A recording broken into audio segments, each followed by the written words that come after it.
tired of food that's plasticized and processed and homogenized beyond recognition. They like food with character. Same is true in bread. The trend these days is toward whole grains. And Bob Moore is the guy who's getting in on the ground floor of that food revolution. Our cereals, our flour, our cornmeal, all of our other flours are all whole grain. We leave everything in so that you have the benefit of that fiber in your diet. Most people tell me they feel better when they eat that way.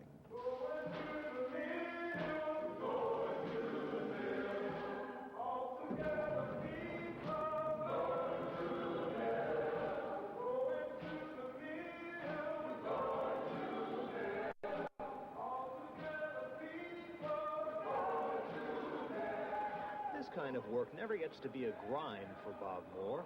He likes nothing better than the sound of the millstone grinding and the smell of flour dust in the air. The wheat is up in that bin, and it travels down here, and then what I'm doing here is raising that stone up against the other one so that I'm starting to get fine flour. Now I'll check it here and see how it is.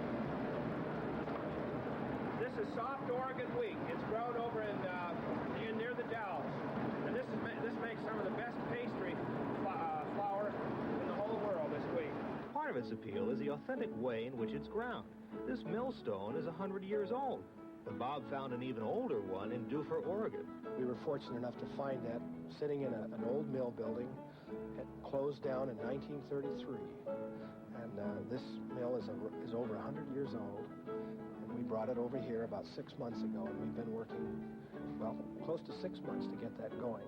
And last night was the first night that ground flour. And it wasn't easy or cheap getting it to work again. I bought this belting at an antique store. She didn't know what it was, and I paid $8 for it. And it wasn't quite long enough. Can you see this piece right here? I found this piece at a leather company, and I had to buy half the hide to get it, and it cost me $48 for that one little piece. Oh, boy. But you see, this kind of thing isn't common anymore. In trying to offer people what the appearance of an old mill was, why, sometimes it's costly. But somehow it all works. The old millstones still mesh together perfectly after all these years. I guess that's probably about right. Okay, Craig? Partner Craig Ratzit shares Bob's fascination with this old equipment, having worked at Oregon's only water-powered flour mill in Eagle Point. So much of this old machinery was just totally just abandoned, stuck in a corner someplace or thrown out beside the barn, and it's just laying there rotting away, and most people don't even recognize it for what it really is. This is a proud day for Craig and Bob as they show off their new toy that's taken half a year to put together. They didn't have to go to all this trouble to make everything work the same way it did a century ago, so why do it? Well, this business is complex to me. It's a way of life. It's a way to make a living. But our heritage, the historic background of where we're at now was important to me. I read a lot. I love books on history and archaeology. And so I didn't feel that I had the right to just rip these stones out of their past and put them into a completely modern background. In their concern for old-fashioned authenticity, Bob and Craig took apart an old dairy barn and rebuilt it here inside the old horse feed building they turned into Moore's Flour Mill 2 years ago. The dairy barn is now the mill store. The doors are well worn from years of cows nibbling away at them.